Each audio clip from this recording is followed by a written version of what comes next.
Bhavnagar university કેમ્પસમાં વિદ્યાર્થીઓની સુરક્ષાને લઈને સવાલો ઉઠ્યા છે। સહજાનંદ કોલેજના એબીવીપી પ્રમુખ પ્રિયરાજસિંહ પરમાર અને તેમના મિત્ર હર્ષ ચૌહાણ પર હુમલાની ઘટના બની છે। આ મામલે નીલમબાગ પોલીસે ફરિયાદ નોંધીને તપાસ શરૂ કરાઈ છે। ફરિયાદ અનુસાર કોલેજમાં અભ્યાસ કરતા 4 જેટલા વિદ્યાર્થીઓ દ્વારા હુમલો કરવામાં આવ્યો હતો। આ ઘટનાને લઈને બજરંગ દળ, વીએચપી, એનએસયુઆઈ અને એબીવીપી સહિતના સંગઠનોએ કોલેજમાં રજૂઆત કરી વિદ્યાર્થીઓની સુરક્ષા અંગે કડક પગલાંની માંગ કરી છે।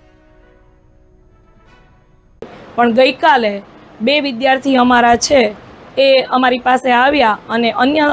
2 વિદ્યાર્થી અમારી કોલેજના કોઈ છે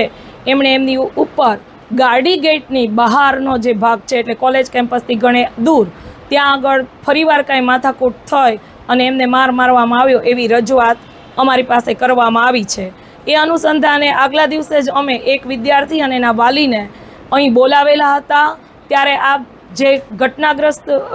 વિદ્યાર્થી છે એમના તરફથી અમારે સમાધાન થઈ ગયું છે, એટલે હવે આગળ કાંઈ નહોતું કરવાનું, પણ ફરીવાર હુમલો થયો છે એટલે અમે તમને લેખિતમાં આપી જઈએ છીએ એવી વાત કરતાં એમની તરફથી ગઈકાલે મેં એક પત્ર છે એપ્લિકેશન એ રિસીવ કરી છે ને એના અનુસંધાને આજે અમે એ જે કોઈ આરોપીઓ કહેવાતા છે એમને ત્રણેયને પત્ર લખી, કારણ કે 3 વિદ્યાર્થી અમારા છે, એક કોઈ અન્ય કોલેજનો કે બહારનો વિદ્યાર્થી છે,